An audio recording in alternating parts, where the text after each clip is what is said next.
Hello, welcome back to my channel. I hope y'all are having a fantastic day whenever you've decided to click on this video. Today, and in this vlog, I am going to be reading 3 delightful summary rom-coms, and I am so hyped about it. It is the day before the daylight savings time change, and I just felt like this was really fitting. I've been looking forward to the time change forever. It seems like for the past couple of years, I write down on my calendar when the time change is happening, and I count down to it because I'm always so excited for the sun to be shining in the sky for longer. I love being able to, I don't know, just thrive in the sunshine. I used to think that I was like a winter or fall person, but I really am not. I really need the sunshine to function properly, and I'm hoping that the time change kicks the seasonal depression out of here, and also I'm hoping these books will help do that as well. So that's why I've decided to pick these up. I don't know if this is something that I've ever expressed, but there is something so delightful and charming about a summer rom-com that always gets me. It kind of doesn't matter what the quality of the book is. Like, if it's sunshiny and summery and warm, like, I want to read it. I don't really care. But I have high hopes that these 3 books are actually going to be super high quality and super fun to read. So let me tell you what we're reading. First up is Hookline and Synchro by Tessa. I actually got this past week in the mail. Hayden had like a Barnes & Noble gift card lying around, and I was like, hey, do you mind if I use this to get a couple books? I'm trying not to spend money on books this year, but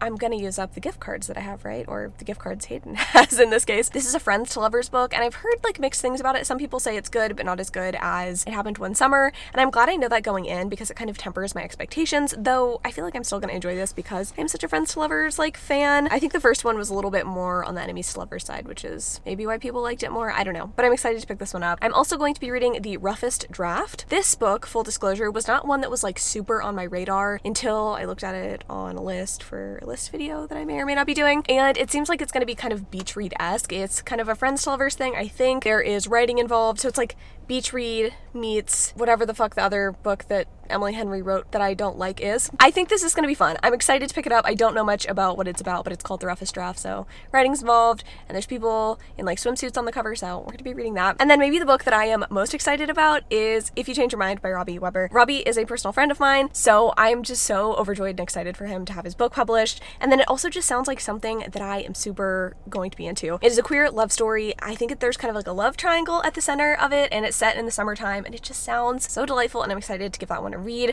It doesn't come out until, I want to say, like May, but I would love to get to read it and let you know if it's worth a purchase. I mean, I'm already going to tell you it's worth the purchase because I love Robbie, but also I want to give you my opinion and my thoughts, and it seems like lately the only YA books that have been working for me have been summary rom-coms. I think the last one that I really loved, the last YA book that I've loved, honestly, was Stay Sweet by Siobhan Vivian. And so I think if there is one YA book that's really going to like strike my fancy and just give me all of the delightful summer vibes, it's going to be If You Change Your Mind. So anyway, I'm going to be reading those 3 books. I also have like, okay, I'm not going to say fun things to do this weekend, but I do have a lot going on. So my sister is on spring break right now, so I'm taking care of her cat Honey, so I'll give you a lot of good B-roll footage of Honey playing with my cats. Hopefully she's like down to play today. Yesterday she was like a little skittish. And then I have like a couple of things I need to go out and get. I'm actually in a parking lot right now. I need to pick up some hemming tape for this beautiful dress I got from Etsy. I'll insert a picture of it right here for just like bridal activities, I guess you could say, for like either the rehearsal dinner or the shower. I bought this. I think it's gorgeous, but I tried it on and the seams are so itchy. I have some sensory issues, and so I need to get some like hemming tape to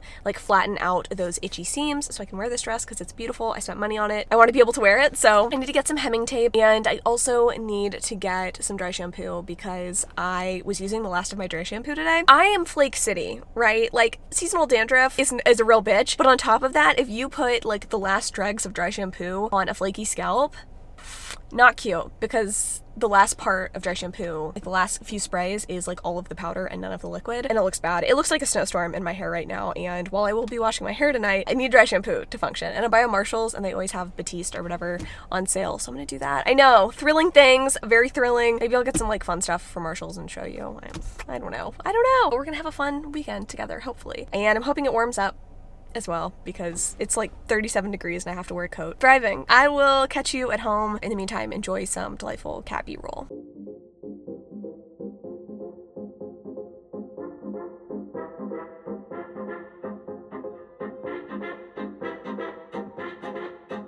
I I know I said I was going to show y'all what I got from Michael's and Marshall's, and it didn't happen. I bought a trash can. So here's a couple of pictures of me posing with said trash can, but that's all I got. And I did get some dry shampoo. Nothing exciting, which, you know what? Honestly, proud of me for not spending money on shit I didn't need. That being said, let's go ahead and talk about this book. So I'm 130 pages in, and I do have thoughts and feelings. Am I 130 pages in? No, I'm 103 pages in. That sounds about right. It's 7:30, and I've done not much of anything today. This is good, but I'm understanding, I think, what people are saying, and I think I'm able to put into words what about this is not perfect. Hopefully my thoughts and feelings will change as I read, but this is a friends to lovers story. We have Hannah, who has come back to Westport after, you know, spending some time in California. After her sister fell in love with Brendan, she's like, I gotta go back. I got a job to do. She is back in Westport because she somehow convinced her boss that this movie should be filmed in Westport, and she just kind of did that on a whim. It wasn't some like grand plan for her, but she told her boss, since he didn't think that LA was the right setting for this movie that they're gonna film, she told him about Westport, and he was like, yeah, that's the perfect place. So anyway, they're back in town. Piper and Brendan are hosting Brendan's parents at their house. They don't have room for Hannah, and Hannah has to stay with Fox. Hannah and Fox have been texting for a little bit. They have like a daily text conversation, I guess, or at least update each other on music happenings, that kind of thing. So her living at Fox's house is fine because they're already friends, though Hannah hasn't told Piper that, which I find a little weird. But everybody's like, oh, you know, y'all can't sleep together, and so they feel this pressure to like not have any sort of romantic relationship, even though they're both fighting feelings for each other. Hannah also kind of has a crush on her boss, Sergey. I guess like Fox is kind of helping her make Sergey jealous or whatever. Anyway, there have been moments that I like, right? I think there is some hints of the kind of elements of friends to lovers that I enjoy, which is this will they, won't they, push and pull, lots of tension, lots of angst. Like, I like that. But I think what's kind of lacking for me is the friendship building. The beauty of a friends to lovers relationship is that you can really build in the relationship development, right? Because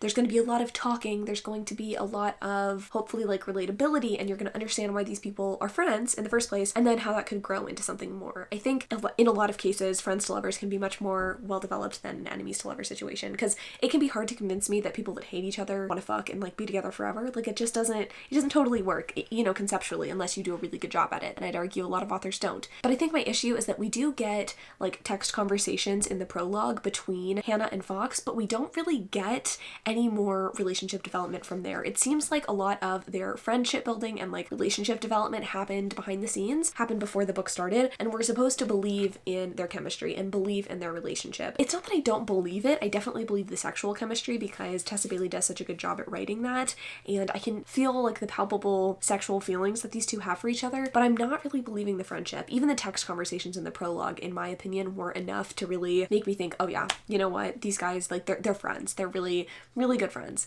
So I'm hoping that as the story kind of develops and continues, we get hints of that and we start to really understand the relationship between the two of them even more in depth. I know that they share this love of music, but I'm not really buying it. You know what I mean? I'm not really buying this friendship. It seems like Fox is just like trying to prove that he can not sleep with a woman, you know? And I don't think that that is like the most interesting like take that could be done. But there's, again, still moments I'm liking. I do like the sexual chemistry. I mean, it's a fun book to read. I'm not like upset about reading it. So I'm gonna continue. I'll probably update y'all when I am 50% in, and then I'll probably update you one more time tomorrow when I'm finished with the book. Are friends about to give friends a helping hand? Okay. Still not 100% buying the friendship, but I still am giggling when I'm reading. So like giving me It Happened One Summer energy, not upset about it at all. What's gonna happen? It better be hot. Also, it's the middle of a work day, Hannah. You naughty girl. Okay, I'm gonna keep reading. This isn't my official update, but like, I had to share. I like how my bun is getting increasingly worse as this vlog goes on. I got to the halfway point. I'm buying it a little bit more because I feel like there is like a shared intimacy now because we're sharing our deepest, darkest thoughts and feelings. And Pepper is playing with world's crinkliest toy with Honey, so... Sir. In the few chapters that I just read, there have been some semi-intimate moments in terms of like sexual intimacy. We kind of start to unravel and unwrap Fox's issues, I guess you could say.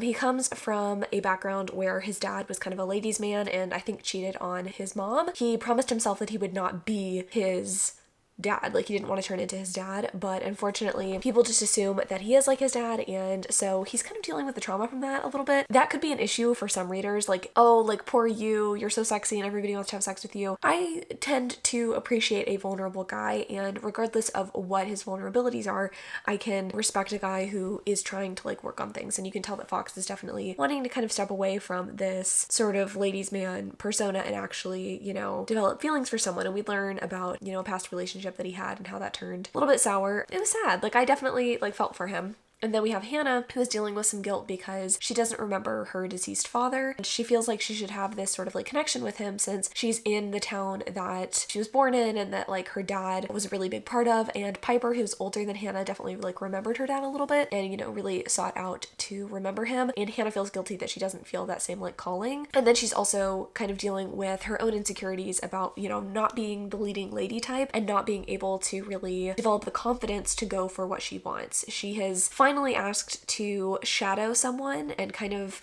learn the ropes of, you know, putting together a soundtrack for a movie. That's her goal. She wants to do music for movies, but the person on set who does kind of the soundtrack stuff has really no interest in helping Hannah. So she's dealing with kind of like that insecurity of not knowing exactly how to insert herself and exactly how to be confident like she wants to be. Also kind of a little bit navigating her crush on her boss. The crush on her boss thing is kind of dying away. It kind of died before it even went anywhere because she does realize that she has some feelings for FAQS. But again, they're trying to fight those feelings. I really appreciated the last kind of like semi-intimate scene that we had where FAQS is basically offering to help get Hannah off, and she's like seeing through his layers and seeing that it might not be the healthiest thing for him to do this. And so she definitely like tells him, hey, I can see that there's something here. I can see that there's a problem. Let's not do this. And even though he reacts kind of poorly, he is able to be vulnerable after that, you know, and like they have that whole conversation. So yeah, I don't know. Well, I would have appreciated some more like friendshipy moments leading up to this point. I feel like these sort of shared moments and these sort of confessions are building a decent basis for a relationship, right? Like, you have to put all of that out on the table for your relationship to be strong. So I'm gonna finish this book and I will be back with you tomorrow to let you know how I feel about what happens at the end.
Okay, I was gonna say good morning. It's not morning, it's afternoon. Got some stuff done, as you probably saw. Sundays are my day to just get my life together a little bit, so I am washing my sheets bright and early. I usually do it like right before bed on Sundays. I thought I'd get a head start on it, cleaned my bathroom, feeling good, ready to read some more books. I did finish last night Hookline and Synchro by Miss Tessa and I think I'm a little disappointed in this book. I can appreciate what it was trying to do. I just feel like there was something missing, and unfortunately I don't think it's something that's super tangible that I can say, this is exactly what didn't work about this book for me. I think what I can manage to say is that there were just a couple of elements that I felt were missing, and I feel like the steam was certainly part of it. I didn't feel like the sex scenes in this book were particularly hot or really connected the characters. Like, I don't feel like the sex scenes really did much for the relationship. And then just on top of that, I don't think the relationship was as developed as I would have liked, as I was saying previously. I just think that there should have been more time spent on the friendship aspect of this book and less time spent on the will they, won't they. It didn't feel like there was enough chemistry chemistry to build a convincing tension. There are a few friends to lovers books that come to mind where I am just aching for the characters to get together and finally admit their feelings for each other, and I personally feel like this book would have been better done, more well executed had we had this friendship being built over the course of the story and the conflict there being will they or won't they get together. I think there could have still been the characters dealing with their own shit in addition. You know, I was trying to like puzzle through my head how certain elements of the story could change and yet still accommodate the character development and character growth of these characters. Wow, how many times can I say characters? But I do think they still could have had,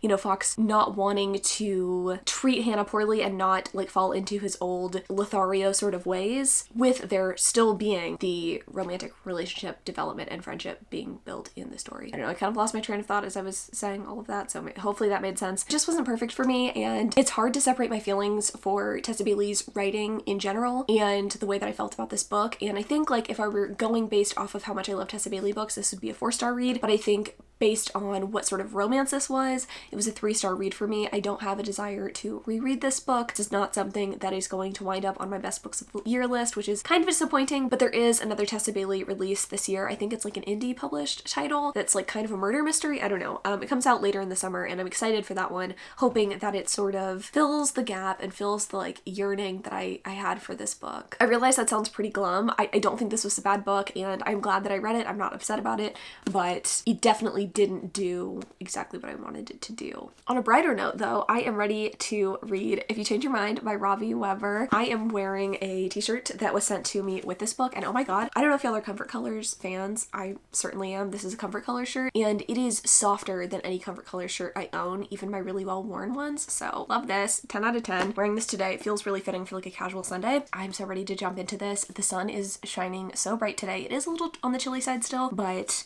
the sun's gonna be out late and I'm gonna read this book and I'm gonna vlog it for you. I don't know if I already said it's 2:30 and Hayden and I are gonna go to Whataburger for like a late lunch soon, which I'm hyped for. So I'm gonna get started on this book before we leave, and then once we get back I will update you on my thoughts and feelings. Okay, sorry if you can hear Honey eating in the background. She decided to get back up on the counter to eat more wet food, which like, good for her. I'm about 100 pages into If You Change Your Mind. It's like 9:30, almost 10 o'clock, and I just have not been in a reading mood today, which has been kind of the case for the past couple of months, but you know what? I'm powering through because this is fun. I'm really enjoying it. This book is about Harry. He is in his senior year of high school and he is desperate to get into USC. This book is set the summer before his senior year and he's trying to figure out, you know, his college application and figure out how to get into USC because after a little nasty breakup with his ex, Grant, he kind of did poorly in school and he is looking for ways to kind of like beef up his resume and beef up his application. So he is trying to enter a screenplay, I believe, into this competition, which he thinks will like bolster his application. And he's also dealing with some crushes, I guess you could say. I guess I'll just lean back because Nugget is now sitting on my tripod. So Harry is also dealing with a couple of crushes and or potential love interest. He has his ex Grant who is back in town and there's definitely still a spark there. So there's definitely still some like tension, unresolved tension. And then we have Logan, who is the new guy in town. I think he is maybe a lifeguard or he works at the beach club that Harry goes to. Yeah, it's just fun kind of seeing.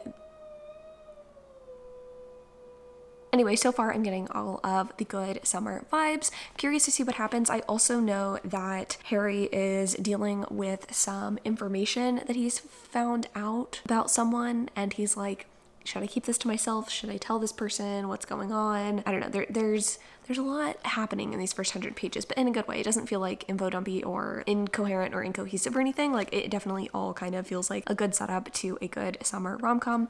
And I'm just excited to see what unfolds. I don't necessarily have a preference for either Grant or Logan to end up with Harry. I think so far actually I am leaning towards the guy that Harry already knows, but keeping an open mind. Is, like I said, about 10 o'clock. This time change has me like not tired at all. I think my goal is to get to probably like the halfway point tonight and then update you tomorrow. We're also going to try to read all of the roughest draft tomorrow. We're going to do it though. I'm going to be alive and awake and ready to conquer some books. Isn't that right, Pepper? Okay, good morning. It's Monday, bright and early. I got 50% into If You Change Your Mind last night. Honestly, I am really enjoying it. I think it's a really cute book and I'm loving all of like the small town type details that are being included. I feel like we've been introduced to quite a few places of business, which I feel like is kind of a weird thing to like enjoy, but I really like atmosphere in a summery story. Like give me all of like the small ice cream shop and like bookstore vibes. It's reminding me of trips that I've taken to 30A stay in Florida. So loving that. There's not that much that has happened, I will say, since we last spoke. It's mostly like internal dialogue and Harry kind of grappling with his feelings about everything that's going on in his life.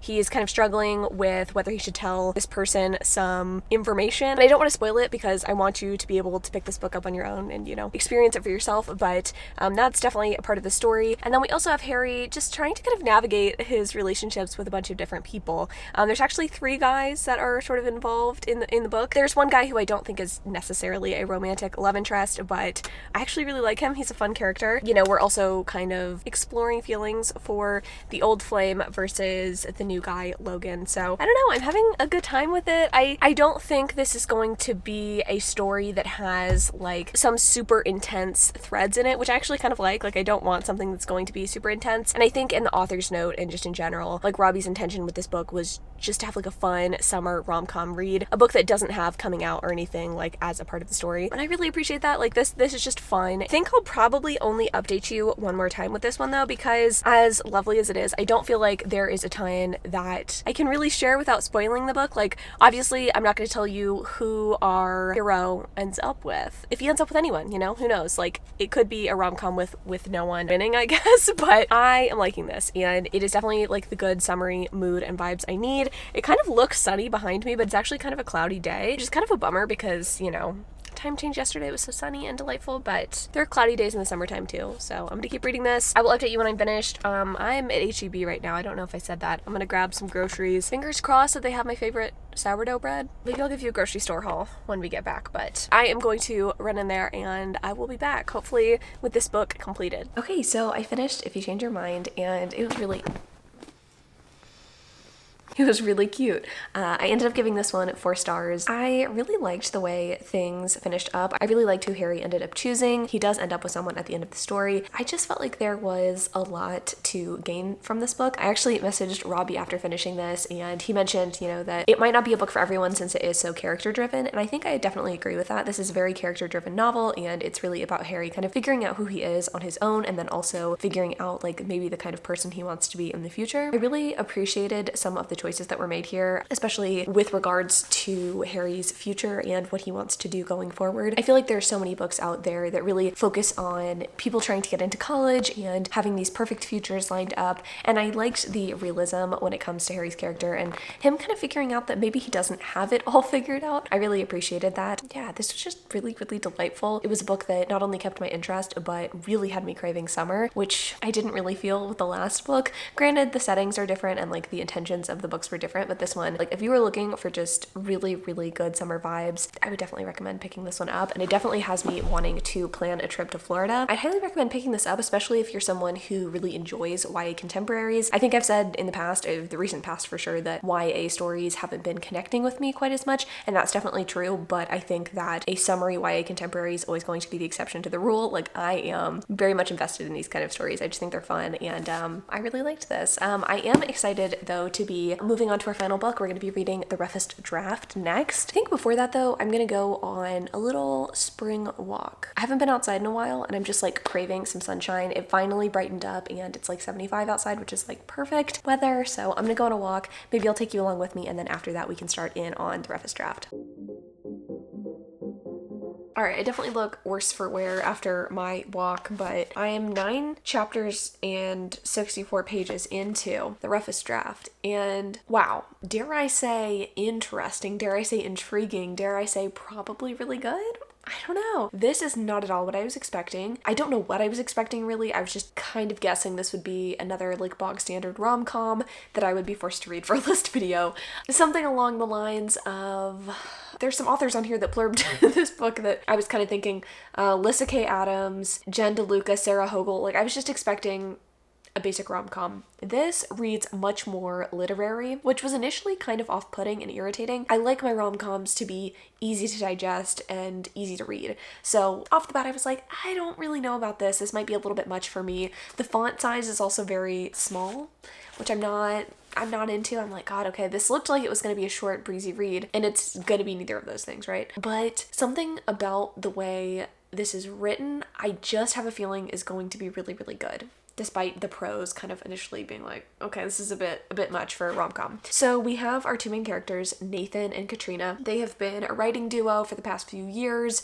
They have been separated as a writing duo for the past 3, and now they are being asked to come together and write a novel. The premise on the back makes that sound like something not super dramatic, and it sounds kind of like, again, like an Emily Henry book. No. Already, the drama, the cutting, biting remarks that these two are making to each other, and the way that that is going to influence their writing, immaculate. Like, the vibes are immaculate, and I don't want to spoil things, and I don't want to give too much away, but there are a lot of complex relationships at play. Nathan, we find out pretty early on, is divorced from his wife, and that happened pretty quickly after the writing duo's last book was published. I think the book was called Only Once. That was like their big best-selling hit, and then they like went their separate ways. Nathan is divorced from Melissa, his ex-wife, because we don't know why, but probably something to do with the writing duo. And then we have Katrina, who is with a man named Chris. He used to be Katrina and Nathan's agent. Now he only represents Katrina, and Katrina and Chris are engaged. We find out that the relationship between Chris and Katrina is like honestly a little bit toxic. I'm already rooting for Nathan and Katrina pretty early on. I know that cheating's bad and whatever, but in a book I don't really mind it, and I think I've expressed that before. But yeah, there's already been some like tension between Katrina and Nathan, and I feel like a lot of the times when you're going into a story like this, you're expecting there to be some like playful banter and stuff, but like no, the things that they have said to each other already are like very intense, and I think that's going to make for a very impactful romance. I feel like it's going to be very angsty and very tension filled. Not at all representative of this cover, I would say, but it is something that I'm intrigued by, and I don't want to get too ahead of myself since I'm only 64 pages in, but already I'm feeling very like sophisticated reading this because it feels a little bit more grand than a lot of the things that I've read recently. So I think I'm gonna try to get halfway through this, update you one more time, and then update you again tomorrow. I'm gonna be honest, it's like 8:30, maybe 9 o'clock at this point, and I just don't see myself finishing and wanting to express my feelings, like my final thoughts. So I'll get to the halfway point and let you know how things go. So far, I am enjoying it. Tentatively excited, but like, this is pretty good. Okay, I'm about halfway into the roughest draft. Feels weird to be updating because I don't want to say not much has happened, but I don't have much to say that I haven't already said. It's going good. I'm enjoying it. The tension is there. The angst is there. The writing really contributes to, I think, the story. I think had anyone else written this, I probably would be uninterested because it can be really challenging to make this kind of story work, but the way that it's written is having me believe these characters have feelings for each other, and I'm curious to see how that's going to manifest. I do feel pretty confident, too, in only updating you one more time for this one because, again, like, I don't want to spoil the books that I'm talking about. I don't actually know if I spoiled the first one that I was reading.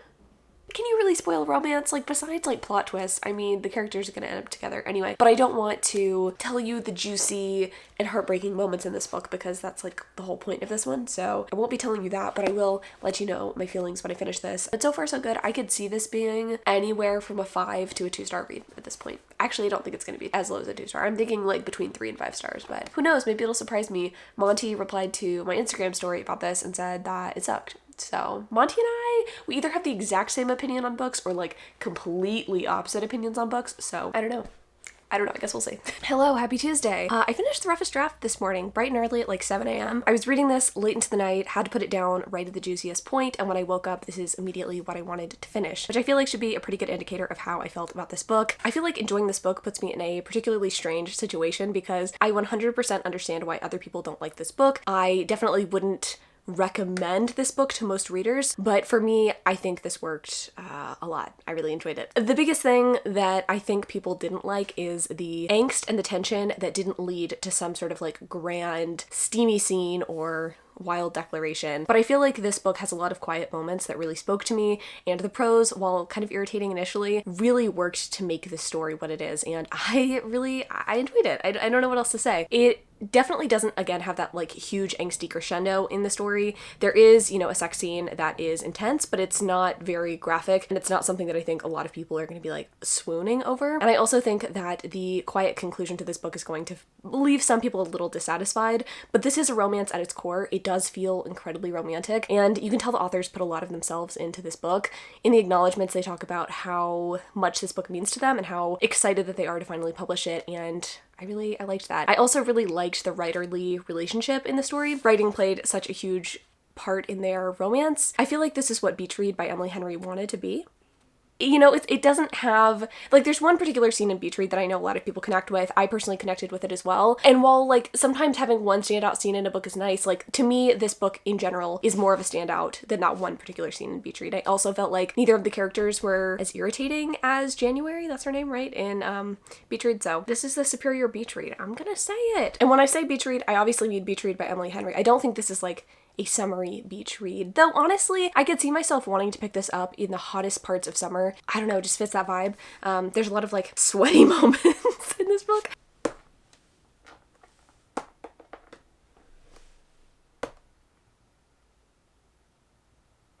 I don't have a lot more to say about this story except for I enjoyed it. I am giving it 5 stars and I don't really care if other people agree with that rating or not. I think a lot of people won't, but whatever. Naysayers, go away. I enjoyed this. Is it going to be a new favorite book of all time? Probably not. Is this a book that I feel like I learned a lot from? As someone who wants to write a romance, yes. So I appreciate this book. I'm going to be keeping it on my shelves and I enjoyed the hell out of it. So that is it. Those are all of the books that I intended to read for this video. Overall, it was just really nice to get to indulge in some sweet and steamy and angsty stories. I had a good time reading all 3 of these books, even if some were more disappointing than others, but having a 3, 4, and 5-star read I think is pretty satisfying. That's pretty much it for me though. This has definitely renewed my interest in reading. This time change has been good for me and I'm hoping like hell that I can get back on track after this. You know what I mean? Like I am ready to just read a book a day like I used to and get back into it. But anyway, thanks so much for watching this. I love y'all so much. And until next Sunday.